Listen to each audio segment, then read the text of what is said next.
The notorious serial killer Joker is in custody, and the superhero Batsman has retired from his duty. However, Gotham City still yearns for peace. Batsman is not the superhero everybody loves. Due to his introverted nature and habit of working alone, he never explains his deeds and often gets misunderstood. Since he disappeared with the announcement of his retirement, criminals keep associating themselves with Batman and calling themselves the Sons of Batman. Media stays divided on whether Batman is a hero or maniac, but never heard a statement from Batman himself. Meanwhile, Joker is kept at a rehabilitation center. His doctor, Mr. Wolper, believes Joker is innocent and his crimes were just a result of his mental health. Joker takes advantage of the situation and requests Wolper to take him to a talk show. Wolper agrees, and the media channels are eager to call Joker on their show just for the sake of rating. Just a few days before the show, a bunch of Joker's subordinates rob a local store. Suddenly, they encounter an old woman. The criminals and their leader Bruno make fun of the woman. Little do they know this is not an ordinary woman. The old lady beats up the bad guys and follows Bruno. It's no other than Batman in disguise. He instructs his sidekick Robin to bring Bruno to him. Bruno falls for the trick and reaches where Batman is. He asks her about Joker's intentions behind the talk show. Suddenly someone breaks out of the wall and ties up Bruno. It's Superman. He wants to have an important conversation, but Batman is too busy right now and asks him to visit another time. Actually, Superman is not as stubborn as Batman. He has accepted to work under the government's orders, and in exchange he can legally help people in danger. The government is afraid that Batman's return may cause an uproar, so President Ronald Reagan asks Superman to talk to him. He meets Batman at his house, but the old guy is as stubborn as ever. He has big plans in his mind that must be accomplished. Batman calls Robin and gets ready for the talk show night. He's sure that Joker is going to take an evil step. The newly appointed Commissioner Yindel has issued a warrant for Batman's arrest and surrounds the talk show location with her team. She believes Batman is just another criminal disguised as a superhero. Unbothered by what others think, Batman is ready to stop Joker from hurting anyone. He reaches the location on his helicopter and jumps down on the building. The police don't inquire about his motives and start shooting blindly. Batman dodges every bullet and proceeds further. He uses smoke bombs to distract the police and knocks down each officer one by one. Meanwhile, Joker joins the talk show and announces that he's going to kill all the audience sitting in the hall. The host considers it a joke and laughs it off. Joker smiles and breaks the coffee cup. He uses it to kill Wolper. Suddenly, 2 robots enter the hall and release a toxic gas. It causes everyone to die on the spot while Joker remains unaffected because of the nose filters he's wearing. Unfortunately, the police can't save the public because they all are busy trying to capture the innocent Batman. Robin lowers the helicopter and helps Batman escape the scene. He just wanted to help, but the media declares him a criminal who ran away after injuring several police officers. For the next few days, the police keep searching for Joker. He has already killed almost 200 people in the last incident, and he's not going to stop. Away from all this, Superman is busy aiding the American forces to knock off the Russian invaders. But the biggest threat is to Gotham City. Joker has the next plan running to kill the congressman. He goes to Selina, an old lady who runs the Kyle escorts. Joker drugs her with mind-controlling lipstick and asks her about the girl who's going to meet the congressman this night. Afterward, he drugs that girl as well and uses her to control the congressman. The man loses his senses and jumps off the building wrapped in the country flag. The police are surrounding the building and investigating the unfortunate incident.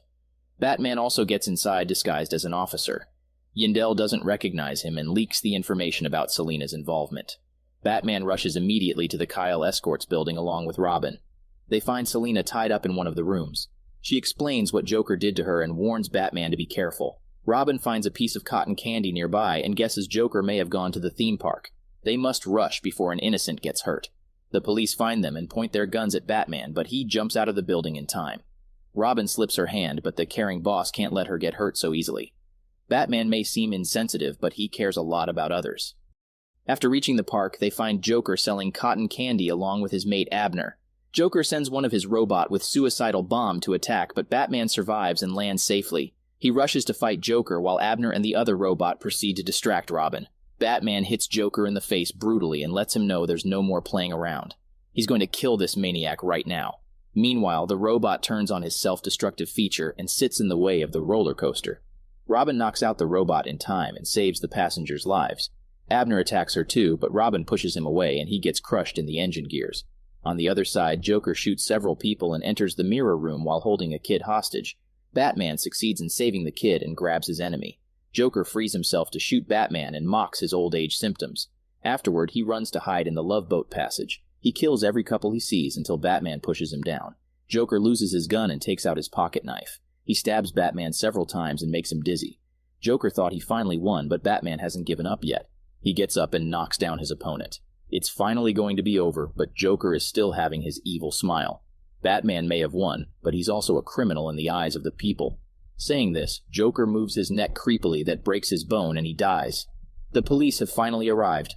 Batman launches a few bombs to distract the police and sneaks out of the tunnel. Robin flies the helicopter closer, but Yindel and her team are shooting nonstop. Batman is bleeding severely and can't walk further. He drags himself to the top of a bus from where Robin picks him up. Batman bleeds severely, but he's too stubborn to die. The media spreads the news of killing in the theme park and Joker's death, but the blame is still on the poor Batman. His services always go unappreciated, and he eventually becomes the bad guy. The police are ordered to locate Batman as soon as possible. Yindel contacts Commissioner Gordon to aid her. He used to be a big supporter and close friend of Batman, but he hasn't heard from him for a long time.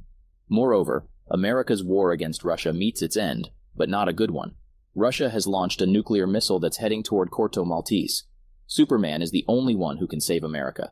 He holds the missile and changes its direction towards the sky. It blasts along with Superman. There's no sunlight for him to recharge, but luckily Superman falls into a field of sunflowers and recovers with the energy from flowers.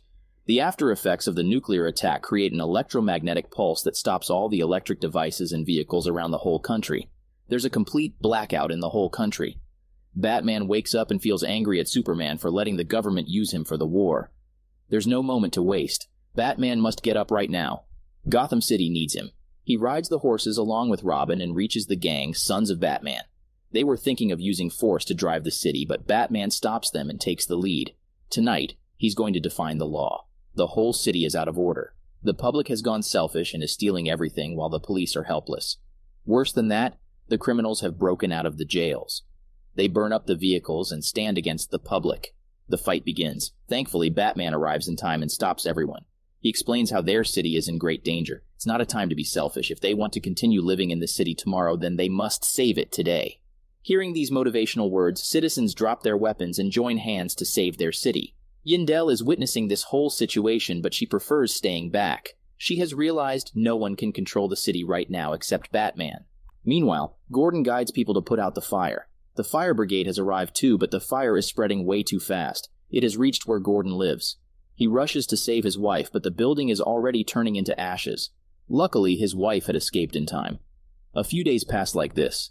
The electricity is reviving, but the climate effects are going to last longer. Moreover, the crime rate has increased in the whole country. The government has imposed martial law, but it doesn't have much effect. The only city that is under control is Gotham. It's all thanks to the vigilant gang led by Batman. However, the president hasn't given up yet. He wants Batman under custody. He orders Superman to bring Batman alive or dead. Batman already knows what's coming his way, and he's preparing for it. He takes his old friend Oliver into his team and plans his next move. Batman covers his body in a strong armor and guides Robin and his butler Alfred on what to do. Batman reaches the crime alley in a tank driven by Robin. Superman uses X-ray vision to spot his opponent, but Batman came prepared.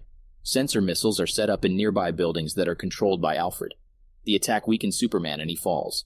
The sun hasn't been shining for days, so Superman isn't in his full form. Robin attacks him too, but Batman doesn't let her get hurt. He takes the battle into his own hands. Superman suggests giving up because he doesn't want his friend to die, but Batman prefers dying rather than bowing down to others. He uses ultrasonic rays and electric shocks to knock down Superman. The government knows that Batman isn't a criminal, and he proved himself by protecting the whole city. But it's an insult to the president as he's incompetent in front of the superheroes. Superman has given up to the law, but Batman isn't going to. He's been knocked out through different buildings and falls down brutally, but doesn't give up. He sends the further plan in a voice recording to Robin. Oliver has reached the scene and brought a special arrow. Batman throws acid to damage Superman's vision and then puts a self-explosive bomb on him. Superman survives, of course, due to his immortality, and asks why Batman is so eager to get killed. Batman smiles in return, and then Oliver shoots from behind. The arrow contained kryptonite, the only thing that can kill Superman. He suffers in pain while Batman reminds him of the fear of death everyone else faces daily. Making this arrow takes years and costs a fortune, but Batman had both. However, he didn't make the portion strong enough to kill. He just wants Superman to stay away from him and remembers that there was a man who could kill him, and that was Batman. Saying this, he holds his chest and dies mysteriously from a heart attack. At the exact same moment, Alfred sets fire to Batman's house and dies himself too in shock and grief. Batman's identity is finally revealed to the world. He was the famous millionaire Bruce Wayne. But all of the wealth and financial holdings disappeared after his death. Wait! The story doesn't end here. While leaving Batman's funeral, Superman hears a light heartbeat. He turns back to find Robin standing near the grave. He winks at her and leaves. Right under that grave, there's a huge cave built by the sons of Batman. Oliver guides them in building a new residence and a lab because Batman is still alive. He used a drug to stop his heartbeat for a while, and now he's going to prepare a whole army. It will work under the darkness and protect Gotham City. Heroes never die. Good people don't need appreciation to keep doing good deeds. They are selfless and face dangers for others.